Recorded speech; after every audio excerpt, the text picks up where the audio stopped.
stars. Cabbage Patch would be appropriate for this day. You told me you didn't wear shoes expressly so that you could. Oh my lord! Do you remember this one? I don't know her anymore. That was, okay. that was the Roger Rabbit for I any of you remember people the that are Roger too young to know what that dance was. Okay. Around the world. Oh, I don't know that You one. don't know that one? No. Is that like an Asian thing? Come on. Katie. Serious. Us Portuguese people, we only know like 2 dances. It's like this one and then the Roger Rabbit. Teach me that later. Oh my God, there I am, looking all restarting and stuff. So again, my name is Katie Boyd, and I have my whole life been striving for the elusive word success. And I always thought that success was making a shit ton of money and living in a big old house and driving a nice car. And then what I realized was it actually has nothing to do with that. So since I was little, I was always doing things to make other people happy. So I would do pageants as a little girl because it made my mom happy. And I would do sports even though I sucked bags of dicks, okay, at it. I was terrible at sports. But my dad wanted a boy, and he was trying to name me Mickey after Mickey Mantle. I don't even know who the hell that is. And I would do it for my dad. And then as I got older, I would go for 1 degree, and then another degree, and then another certification. And then I would date people who looked good on paper. And I would live places that made me look wealthier than I was. And I would drive cars because I wanted people to think that I was rich. And the truth of the matter is, I was doing all of this because I wanted other people to love me. So I truly believe that the best way to figure out your shit is to always let the old part of you die so that the new person can be reborn. My whole life has been death and rebirth. I just didn't know it until I was older. So fast forward to all through college, and then I get my master's degree, and then I open up a gym in Wellesley, Massachusetts. And if anyone's from Massachusetts, you know that Wellesley has a bunch of rich bitches that like to work out. So I said, that is a perfect place to open a gym. I am gonna be making it rain. And I started working in Wellesley, Massachusetts. And this woman came into my gym one day to sell vitamins to me. Megan's shaking her head because I think you remember this day. I think you were there. And this woman said, I'll be really quiet. I'm just going to stand in the corner. I'm going to sell vitamins. I said, all right, whatever. Don't push it on these people, you know. It's not Saks Fifth Avenue. And she watched me train all day. And she said to me, you are so different from any person I've ever met. You're on the floor with these women and you're telling fart jokes. That's actually why I have a paper here, because sometimes when I get nervous, I get super inappropriate and then I just start telling fart jokes. So this will keep me on, I don't need it yet, but it'll keep me on task. So you're so different, you know, you're joking with these women, you're busting their balls, you're hardcore, but you do it in this loving, amazing way. You should have your own reality television show. Now, mind you, I've been in the pageant industry my whole life, so I'm so freaking used to people blowing smoke up my sequin gown, if you know what I mean. And I said, yeah, whatever. My life is a fucking reality television show. You're right, I should have one. You know anyone? She goes, I actually do. His name is Peter Higgins, and he's from Needham. He lives out in LA, and I'm gonna make a call to him. And I literally was like, okay. That means, you know what I mean. So she calls him, and within a week, this guy gets on a plane, comes down to my gym, watches me train my clients, and I remember him sitting in my office, and he said, you are lightning in a bottle, you are gonna have a reality television show within this year. Still, I was like, whatever. A week later, I fly to LA, I pitch all the biggest networks, MTV, VH1, E, Bravo, Style, you name it. And still, I was in these offices, and I still didn't believe that I was there. I kind of just wanted to party with my friends that lived out in LA. I was like, dude, I gotta get my drink on. Are we done with this? Like, I still didn't believe it was gonna be real. A week later goes by, I get this call. We're coming out to shoot a sizzle reel, which in the reality television world is a pilot. Still, I didn't believe it. They come out, they shoot the sizzle reel. A month later, I've been greenlit. We're going to have an international television show all over the world on Style and Eat and Bravo. And we did. And we did one season. It was amazing. It was one of the hardest 9 months of my life. And looking back at it now, I realized that I was doing it for all the wrong reasons. I was doing it to make money. I was doing it to get famous. I was doing it for my own ego. And I wasn't doing it to serve, to help people. I really wasn't. I'm being totally vulnerable with you guys right now, okay? So, long story short, the reality television show doesn't get a season 2. And I remember my PR firm calling me up and they're like, you know, yesterday I was the golden goose and today I'm like shit on their shoe. Yeah, you're not gonna get another season. Talk to you later. Click. And I'm devastated because I based this whole entire reality television show shtick on my ego. And when anything is tied to your ego, it's never, ever, ever a good thing. And everyone in here is nodding their head because we've all done it, right?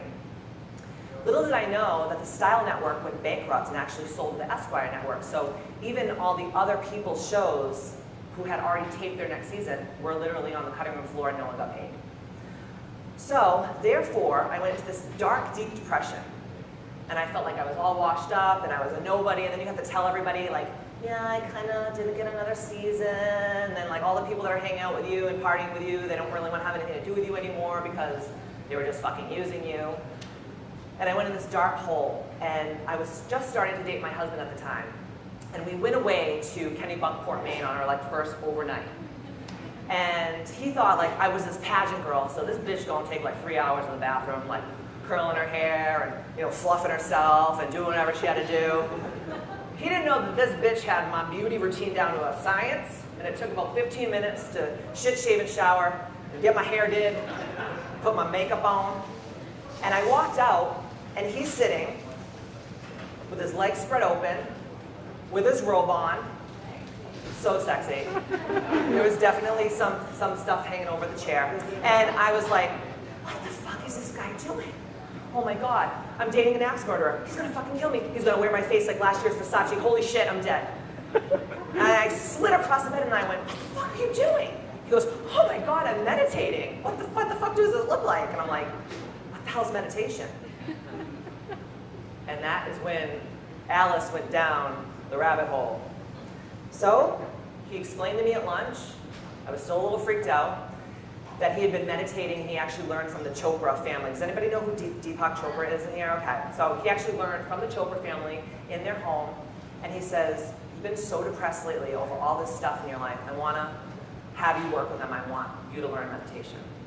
So it was a 2-week-long course, and sometimes you would be in like meditations for like 4 hours. It was crazy. And I remember on the last day that I guess, graduated from my meditation class, I just walked out to my car. And it was like, you know when in The Wizard of Oz, like Dorothy comes from Kansas and then she's like in Oz and it's like Technicolor and like all the munchkins are dancing and the Lollipop Guild. And you're like, shit, this is dope. And I saw the world that day with totally new eyes.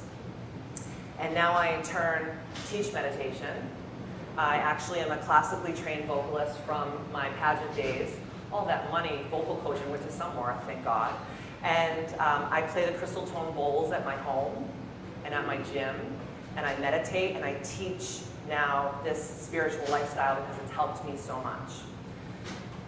So I can go on and on and on, all this accolades you were saying, like, you know, on the covers of magazines and all this stuff. I was on Dr. Oz, and by the way, Oprah quoted me. That was like a very big day in my life. When Oprah quotes you, you know shit's good.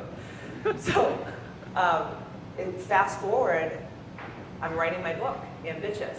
And my whole mission in life is to take the word bitch, which most people, if someone called you a bitch, you'd be like, excuse me? I actually love it. Because I believe that the word bitch is not a derogatory word. I believe that the word bitch is really an acronym for being in total control of his or herself. So my life mission now is to teach men and women that there's these 6 things in life that you need to do to make your life amazing. And you also need to know why you're doing what you're doing. Because my whole entire life, as I already said, I was just doing shit for the money, or doing shit for the fame, or trying to make people like me, or love me. Does anybody in here feel like that? Like sometimes we do that, you know? Like, I don't like the holidays. I'm not into Christmas and Thanksgiving, I'm just not into it. And my mother's like, you're such a bad daughter, you're not gonna come and do all that. And I'm just like, I'm not into it. Now 5 years ago, I would have been like, here I am, up at 4 a.m. to put the bird in the oven, or whatever the hell you do on Thanksgiving, right? But now I'm like, no, that doesn't align with who I truly am, and I love you, and if you want to go out to dinner, I'm totally down for that, but I am not gonna take a whole day of my life and waste it on shit that doesn't align with me. So, the last couple of years I've been going so deep in my spiritual journey, and what I found is, we as humans need to know why we're doing what we're doing. Because so many of us are just walking around trying to do anything to get successful, whatever the fuck that means. It's so over talked about and overused, right? So if you find your 5 core desired feelings, so just 5 words, here they are, core desired feelings. So here are mine. And guess what? Every couple months they change, because maybe something that used to align with me maybe a month ago isn't aligning with me anymore. So mine are, I should know these off the top of my head, free. I am a free bitch, as Lady Gaga would say. I don't like people telling me what to do. I like location freedom. I like to be able to get up and go wherever I want, whenever I want to go there, right? That's why me working like a 9-to-5 job just doesn't resonate with me. Now I have friends that love their 9-to-5s, they live for it, and I think that's great because maybe their core desired feelings are different than mine, but I like free. And my next one is progressive. So for me, every day when I wake up, I want to feel like I'm just a little bit better today than I was yesterday. And if I don't feel like I'm making progress, I feel anxiety and I can get depression because I feel stagnant. Does anybody else ever feel like that? Like if they're not going to the next level, you're just like, oh my God, what the fuck am I doing? Do you ever stop in the middle of the day and just go like, what the fuck am I even doing this for? Right? Right? It's a real thing. And then my third one is vital. I love to drink wine and I love me some pasta. But I know that if I drink and I eat like shit, the next day I am gonna just be a lump on a log. And my clients from all over the world, because I have a virtual training company, from all over the world, they depend on me for so much. So I need to be a high performance, high vibrational human for not only myself and my family, but for my clients. And then my next one is abundant. Abundance, I think, has got like this bad rap lately because everybody thinks it's all about money. But for me, abundance is about wealth. Like I love money and money loves me. But I want abundance of love. I want abundance of joy. I want just abundance of all the good things that life has to offer. And then, fearless. So I actually swapped this one out. And fearless came actually because of today. So I love to get up and talk. It's kind of my thing. God gave me this big old mouth for a reason, I guess I better use it. And fearlessness for me is about being afraid of doing something and fucking doing it anyway. You can be afraid, you can be shitting your pants, but you do it anyway. And that is what fearlessness means to me, and that's how I want to feel every day. So, I want everybody to stand up for a second. So put down your damn donut holes and whatever else you know are not. And I want to do a breathing exercise with you guys. And in your mind, while we're doing this breathing exercise, it's actually a Kundalini breathing exercise, but I'm going to Katieify it. So while we're doing this exercise, only for a minute, I want you to think of all the words, like my core desired feelings, that resonate with you. So you can take some of mine. My husband stole a couple of them, cricket copycat. So you can take some of mine if they resonate with you, but yours could be courageous, or brave, or unstoppable, or whatever, sexy. I don't care what it is, because for everyone in this room, we have different wants and needs and desires. So everybody close your eyes. Actually, I'll tell you what to do before you close your eyes, because then you're going to open them again and look at me anyways. So everybody take your hands here, okay? And this is what the breathing exercise is going to look like. We're going to do it for 1 minute. So you're going to inhale deeply through your nose, and then you're going to blow out through your mouth hard as you can and push your arms up at the same time. Okay? So in and up. Okay, so everybody close your eyes now. If anybody passes out, I'm out of here. So remember, we're doing this breathing exercise, and I want you to run through all the things that make you get going every day. All the feelings you want to feel in your most highest self, the most highest version of yourself, okay? So 1 minute, and go.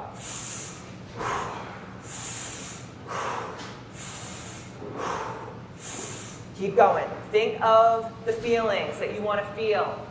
Link this breath up with those amazing high vibrational feelings. The most powerful, magnificent versions of yourself. Keep going. It's going to hurt. Your nose is going to burn. Get the oxygen in there. Hyper-oxygenate that blood. Yes.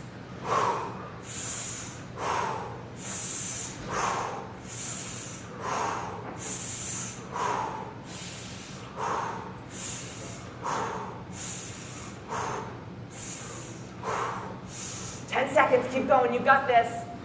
Feel those feelings. Link it up. Link it up. And 5, 4, 3, 2, and 1.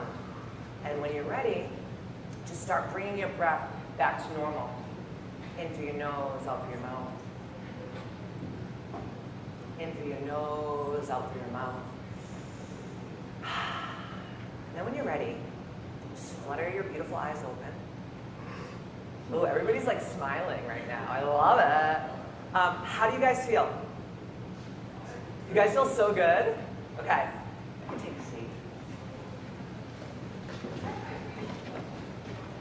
So does everybody feel like that tingling sensation through their body? So this is actually the way, guys, that we're supposed to feel all of the time. But because we're not operating at a level of alignment and core desired feelings, what happens is we're always like stressed the fuck out. We never feel like we're enough. We never feel like we're doing enough. There's not enough hours in the day. So every time you start to feel like that, your vibration get low, what I want you guys to do is I want you to do that breathing exercise, even if it's for 30 seconds or a minute, and you will instantly raise your vibrational frequency. You guys feel it, right? So good. I like a tingle. I like a tingle in the morning. So, I just primed you guys all. I love when I do that. Everybody's doing it. You guys are such good guys. All right, so here's the deal. Now we get to the book shit. That's what you're all waiting for, right? So, I'm outside with my husband about 3 months ago. It's a beautiful, sunshiny day. And we're just shooting the shit, and I'm writing my book. And I looked at him and I go, I should really go inside because I feel like my laptop's getting really warm. And I literally said this. And this is how powerful we all are as manifestors. You can manifest the shit out of some good stuff, and you can manifest the shit out of some bad stuff. And I said, I feel like I'm going to lose my book. Am I lying? I swear to you on everything that's holy, that's what I said. And as I said that, my laptop just went, and I was like, oh fuck. And then I was like, is the government watching me right now? Right, because I'm such a conspiracy theorist, I'm like, what's happening? So I went inside and I tried everything that I knew what to do. And then I called all my smart friends. And then I called like the Geek Squad and the Nerdmobile and like all those people. And they couldn't do anything about it. And then I have one of my closest friends, her husband works for the FBI, and he couldn't figure it out. This is like a true story. I'm like, I'm fucked. So Nat like had to go to work, and I like just ugly cried all day like that Kim Kardashian ugly, you know what I'm talking about? Like, you know, her whole face just turns into like a Shar-Pei all day long. You know those wrinkly dogs? Yeah. And Matt got home, and he's like, did you get your book? And I was like, I couldn't even speak.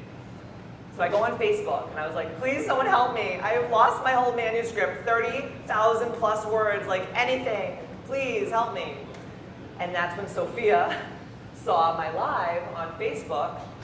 And so the next day, I had all the people working on the book, and the third day after I lost my book, I was like, Katie, fuck this book. It's not meant to be. So this is like the internal dialogue I was having with myself. Screw it. You're not smart enough to write a book. You don't have all these things that people who write books have. And this internal dialogue kept going over and over in my head. And that's when I turned to my 5 core desired feelings.